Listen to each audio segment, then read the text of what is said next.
kembali lagi dengan channel Hanin Creativity, tempatnya belajar bersama dan sharing bersama. Bagaimana kabar anak-anakku semuanya?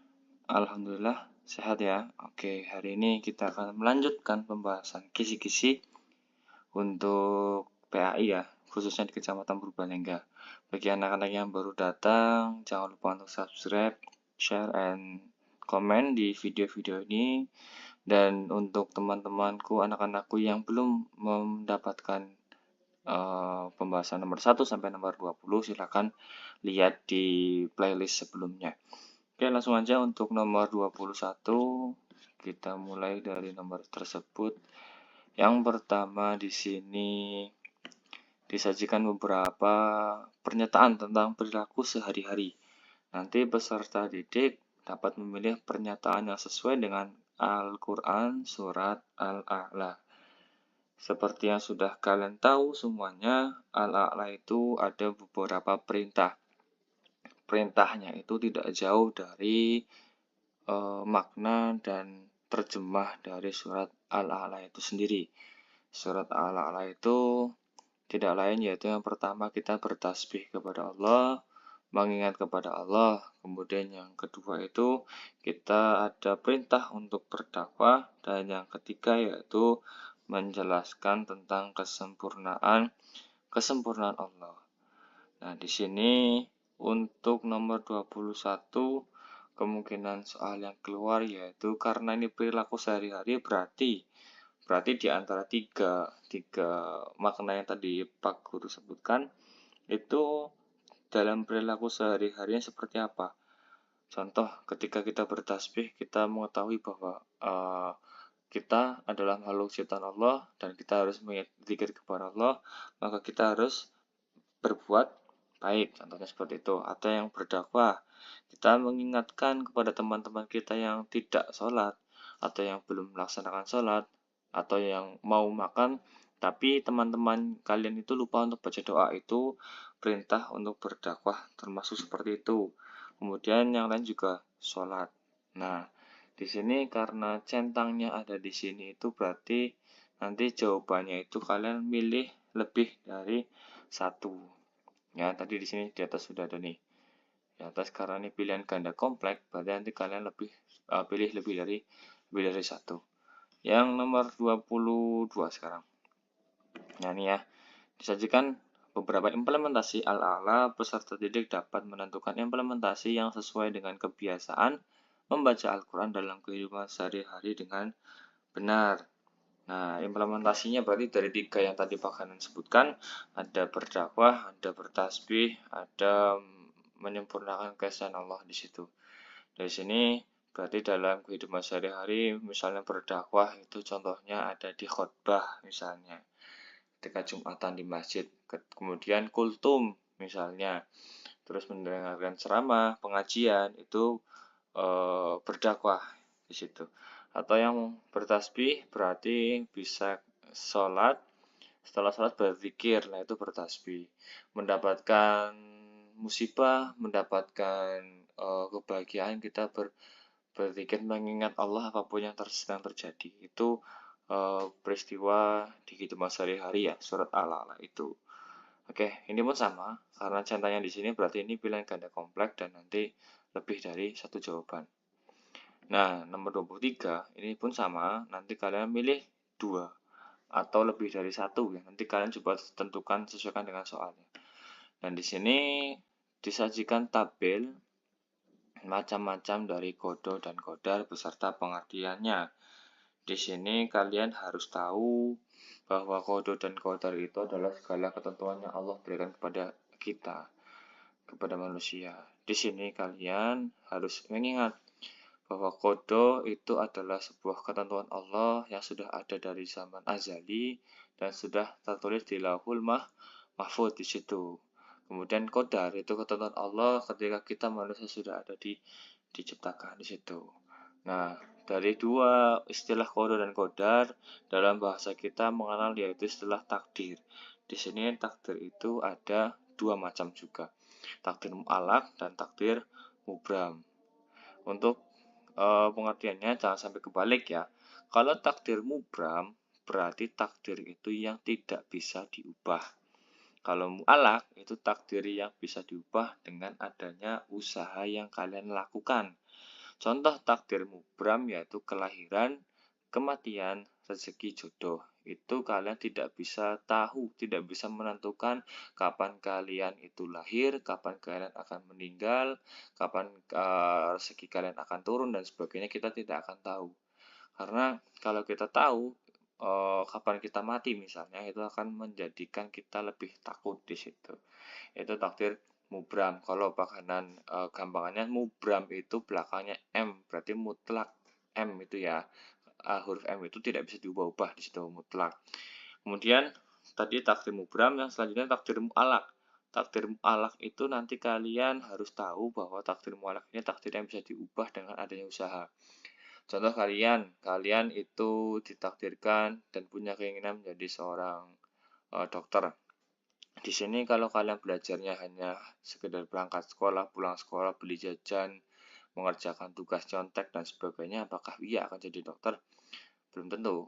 Nah, di sini kalian itu harus ada usaha, harus ada effort yang lebih besar karena takdir yang ingin kalian dapatkan atau hasil yang ingin kalian dapatkan itu sesuai dengan usaha yang kalian keluarkan di situ. Nah, itu ya, kalau ingin jadi ranking 1 berarti belajar yang semangat, belajar yang giat. Kalau kalian ingin bisa paham semua bacaan sholat, kalian lakukan sholat itu. Seperti itu. Nah, di sini di nomor 23 itu kemungkinan soalnya yaitu pasangan-pasangan, karena tabel di sini ya. Bisa jadi pasangan mana sih yang pengertian dari mu'alaq itu apa? Mana yang pengertian dari mubram itu apa? Gitu. Bisa dipahami ya. Oke, nomor 24. Lanjut, ini pun sama ya tabel yang di sini. Berarti ini nanti lebih dari satu pilihan. 24. Disajikan beberapa peristiwa, peserta didik dapat menentukan sikap yang harus dilakukan sebagai bentuk keyakinan terhadap qada dan qadar. Nah, qada dan qadar ini kan termasuk dari rukun iman ya. Rukun iman, itu iman berarti keyakinan kalian. Harus ada keyakinan. Nanti dalam qada dan qadar itu kita sikapnya seperti apa? Misalnya ketika kita itu tiba-tiba ada terjadi banjir misalnya, atau sawah-sawah di desa Bojong, di kelurahan Bojong tiba-tiba termakan oleh tikus, semuanya oleh hama. Itu ketentuannya Allah ya, kita tidak bisa mengetahuinya, tiba-tiba ada serangan gitu. Nah, di situ kita sikapnya seperti apa? Apakah kita akan marah-marah? Apakah kita akan menyalahkan Allah? Apakah kita akan menyalahkan tetangga kita? Kan tidak mungkin seperti itu. Berarti itu tidak ada keyakinan terhadap qada dan qadar. Berarti contohnya berarti bentuk keyakinan kita itu menjadi lebih pasrah, pertama pasrah kepada Allah, kemudian kita memperbaiki diri atau muhasabah diri. Nah, contoh yang lain mungkin ketika ada kecelakaan ini, ketika ada kecelakaan di jalan misalnya, yang kita lihat itu kita minta mencari kesalahan orang lain, atau kita akan seperti apa, kita berdamai atau kita minta memeras orang lain, nah, itu contohnya. Jadi kita harus berdamai di situ. Lanjut lagi, nomor 25 ini pun sama di sini, berarti harus milih lebih dari satu. Disajikan tabel jenis-jenis lingkungan, peserta dapat menentukan pasangannya dengan benar. Di sini peduli lingkungan itu kalian tahu ya, peduli berarti kita merawat, menjaga, kemudian kita membersihkan lingkungan kita masing-masing. Lingkungan itu berarti sekitar kita, baik yang hidup maupun yang tidak hidup. Nah, yang hidup-hidup itu disebut biotik, seperti hewan, tumbuhan, tanaman, bakteri dan sebagainya, itu biotik. Dan kalau yang tidak hidup berarti itu abiotik, sesuatu yang dibutuhkan oleh manusia tapi dia tidak hidup. Contoh angin, air, udara, api, seperti itu. Jadi nanti di sini kemungkinan tabel yang keluar itu mana yang termasuk abiotik dan mana yang termasuk biotik. Sekali lagi, biotik itu adalah yang hidup, komponen yang hidup. Kalau abiotik, komponennya tidak hidup. Oke, nomor 26. Sama-sama di sini juga, berarti lebih dari satu ya.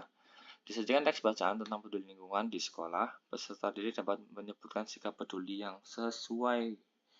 Nah, berarti ini kalian cari yang kalimatnya di sekolah. Mungkin misalnya ketika ada pernyataan di dalam teks, Ali, Umar, Ubay, itu misalnya piket. Nah, di situ ada Ubay yang tidak pernah piket, padahal sudah jadwalnya di situ. Itu kira-kira peduli nggak dengan lingkungan dan sebagainya. Jadi kalian juga sesuaikan dengan teks soalnya.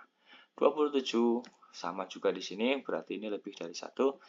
Disajikan ilustrasi pelaksanaan salah satu puasa sunnah, di sini Senin Kamis. Dapat menghitung jumlah puasa sunnah dalam waktu kurun tertentu. Nah, berarti misalnya ketika puasa Senin Kamis, berarti satu minggu itu ada 2 kali puasa Senin dan Kamis, ya kan? Hari Senin dan Kamis. Kalau misalnya selama 2 minggu, berarti ada 4 kali. Contoh di sini mungkin namanya Randy ya. Randy di sini dalam 2 minggu dia berpuasa Senin dan Kamis. Berarti dia melaksanakan puasa sunnah berapa kali? 4 kali. Gitu. Kalau misalnya 4 minggu, berarti tinggal 2 kali 4 berapa? 8 kali seperti itu. Lanjut nomor 28.